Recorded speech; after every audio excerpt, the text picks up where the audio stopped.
So a dear friend of mine actually asked me a very challenging question, and it's to do with the pandemic Covid-19. Okay, but before I head into the topic for AGA, my name is Garret. My mission as a life coach and a law of attraction coach is to help people realize their infinite potential by tapping into spirituality, the law of attraction, and Fengshui. I'm very blessed to be trained under a Himalayan yogi who's taught me the ways of the yogic teachings as well as spirituality, which is the whole umbrella of life. Okay, so without further ado, let's head into the question. So my dear friend, he would like to remain anonymous, so let's call him Mr. M. Okay, so he's asked me a question regarding COVID-19, and the question is basically, when would COVID-19 end? Okay, so not everything needs to be answered in the realm of woo-ness. Okay, so certain times you guys like to be scientific, you guys like to be logical, you like to be realistic. Okay, so I can be practical and realistic at the same time. Okay, so let's put it in this perspective. I think your question should be, how can we live with COVID-19? Because let's face it, this virus is never gonna go away. Okay, so same like SARS, same like H1N1, all these viruses, right, is still living with us on the daily basis. Okay, so same for COVID-19, which is a worldwide pandemic, is never gonna go away anytime soon, especially. And let's put it into perspective. We should all view things on how are we actually handling this pandemic at the moment. So be it on a personal level, or be it on a country level, or be it on a worldwide level. Okay, so on a personal level, everyone, whenever we look, we watch the news, we turn on the TV and we watch the news, I'm pretty sure you probably chance upon a news or a few times trying to scare you, trying to say that, oh, now the clusters are here, clusters are there, everywhere is all clusters and it's all near you. Okay, it's trying to freak you out, it's trying to tell you, oh, the pandemic is coming by storm, it's an unprecedented rise in the cases in my country. So whenever you look at all this news, what is your mindset and what is your emotional state at that point? So it is proven already, this virus and this pandemic, right? There's a lot of research papers actually shown that in this modern days context, right, COVID-19 is actually one of the viruses, right, that actually acts on people's fears, stresses, anxiety, and all kinds of emotional states. So if you're in a very messed up emotional state and you're mentally weak, let's not even talk about physical state. Okay, we talk about just the mental stresses. So each time you're handling all these sort of emotional problems in your life, okay, how would your body even be able to cope with COVID-19? That's why when we talk about body weakness, we talk about spiritual weakness, we talk about the mental weakness. Okay, so mind, body, spirit weakness. A lot of these people's, all the casualties so far for COVID-19, they are usually the weaker ones, like elderly, or even bodies that are young bodies that are actually frail or full of sicknesses, stresses. So all this you can just go into Google and quickly type it out about COVID-19, and you will find a lot of studies and researchers shown that COVID-19 actually acts on emotions. Okay, so know this: every virus or every pandemic or any kind of situations, problems or setbacks, right, is always an opportunity for us to learn. So know this: it is never gonna go away. Okay, so on a country level, how are we actually tackling this issue is also one thing. So this is all just my opinion, okay, about this virus, but you don't have to listen to me, and because I'm a nobody anyway, so nobody needs to bother what Garret say. Okay, so on the country level, so depending on how the governments of individual countries are actually managing the virus. So in our country, currently in Singapore, they are doing quite a good job, in a fantastic job. All they do is every time there's a case, they will case track, they will track everybody, they will track everywhere, they're so strict on everything, they're stringent. Also because the country is small, so it's easy for the pandemic to spread really quickly. So Singapore is actually doing quite a good method to actually handle up the case. But you can't entirely expect the country to shut down its borders to not let any tourists come in or transit or whatever, because the country still needs to feed these people, you see. So there's a lot of things that a country or the government can't actually handle. And let's be fair, okay, this pandemic has actually taken every country or every global leaders by storm, and it's actually taken us off guard, you see. So nobody knows how to handle this issue. Let's be honest, no individual person knows how to handle this issue in the most rational method, okay? So let's not blame it, okay? However, whenever we talk about being able to shut the borders or make sure that everyone works from home, we can't always operate in that kind of manner. Once we expect the country to operate in that manner, then definitely economically, right, it will not sustain, it will not thrive eventually, and the whole country might probably go down into bankruptcy. So let's all be reasonable and supportive of your governments, okay, and ensure that you trust in them whenever they do the right decisions, okay. However, right and wrong is hard to determine at this point because nobody knows how to handle it, okay. On the worldwide level, okay, what are the global leaders trying to do at this current point is very, very important. So what are we trying to do at this point? Everyone coming together, is it coming in the place of union? Is it coming in the place of, oh, I blame you, I blame China, I blame this, I blame that? Who's the one coming out with the source of problem? Oh, Big Brother will always say that, China is always at fault, ask all the global countries, all the other countries to whack China. Oh, see, what's with all this fighting? Same thing. So what's the end goal or end solution to this pandemic? You see, a virus like this, a large global pandemic, is actually a universal sign, right, for us to come together and work as one, you see.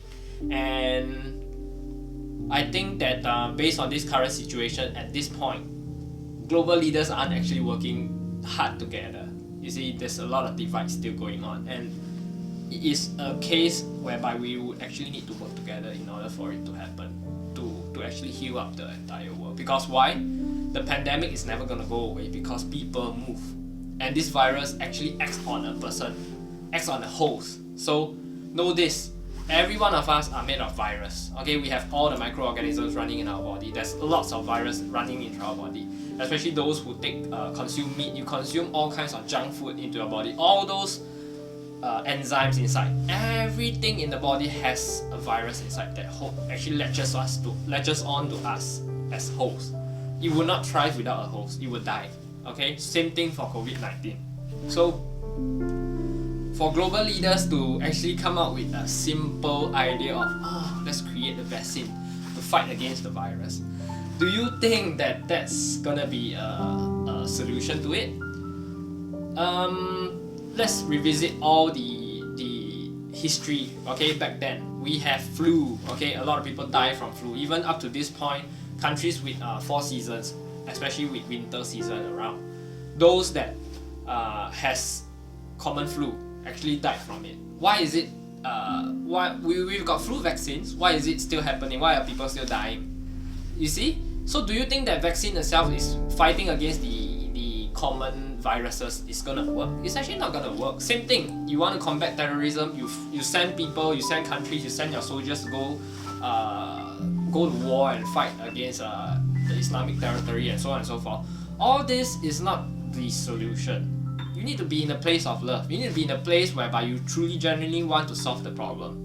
So, take for instance, if you want to combat, okay, you want to combat the virus, why not think in the aspect, or why not think in the approach whereby we, perhaps whenever somebody actually catches COVID-19, what would be the best method of treatment?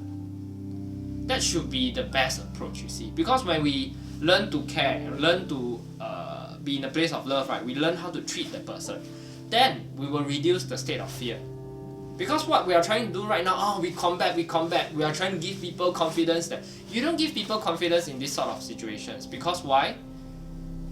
Confidence is not going to come. Because even with the pandemic, with the vaccine, right? With the vaccine, when you fight against it, there will be ways around of mutation. So that's why we got our Delta strain right now in India. You see, you will continue to mutate. Same thing when you fight against terrorism, you will cause more war to happen. Because why? More terrorists will rise up from, you kill my son, or you kill my father in the war, then I'm gonna create another more armies of terrorists to fight against your country. See, this thing is gonna continue to sprout more. So this thing will continue to be a sick cycle, you see. So same thing. Do you think vaccine alone is gonna work? So I've heard a lot of people, especially a lot of my friends, go work in healthcare. I'm gonna prepare to take the jab. Whenever we got the choice to not take a jab, I will say no, because something like this is all chemicals for the body. So I tend not to take all these sort of chemicals in my body. Okay, so instead we should always be in the place of how are we able to tackle this issue together.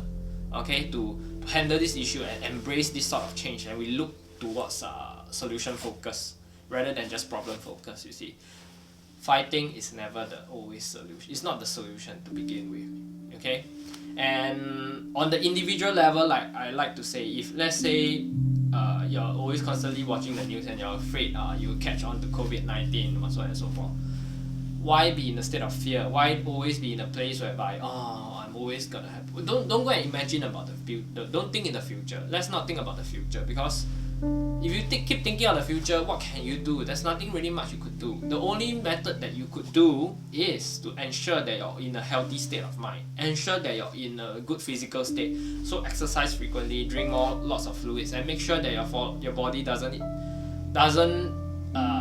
be in a state of high acidity. Because when your body is in a high state of acidity, right, then it's easy for you to catch on flus or all kinds of viruses or all kinds of diseases. Okay, so as alkaline as possible. So that's why I drink alkaline water. Okay, so things like that is something that you could do. Less stress, less worry, less fears.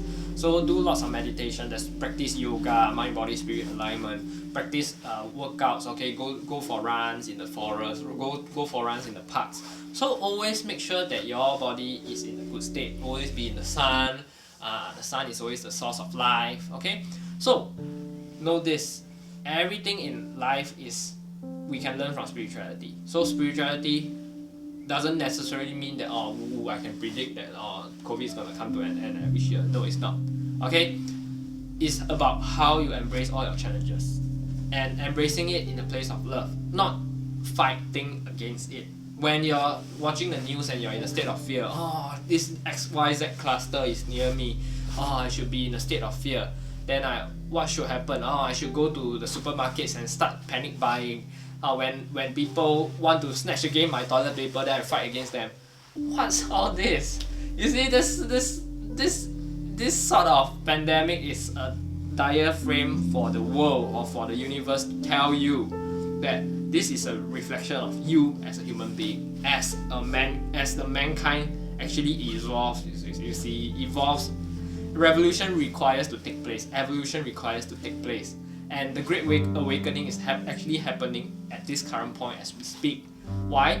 Because without any pandemic, there will not be change. There will not be revolution. So the weak are slowly dying off because of these viruses. So how are you maintaining your mind, body, spirit? It's very vital. Okay? So I would say that it's never gonna go away. We gotta learn how to live with it, because same thing for H1N1, SARS, all these toxic viruses that is out there. Same for common flu. It will never go away. As long as there's vaccine, it will mutate also. So how are we should be looking in the place of how should we treat our people rather than to vaccinate them, to prevent them entirely or fight against the common pandemic or other viruses. Okay, we should be looking into what's if somebody catches on COVID-19, how can we actually effectively treat them? And once people know that there's treatment around it instead of just vaccines to fight against it, once people know how to actually treat that virus, then people will be less state of fear. Okay, so I hope any of you that's watching this AGA, right, has learned something from this video. Okay, with that, I'm gonna end it off. But before I end it off, please make sure you hit like, subscribe, and comment your learnings in the comment section below. And it's also always nice to know where you guys are tuning in from. So yeah, just make sure that you share it in the comment section. Okay, so with that, I end off my video. Namo Dash.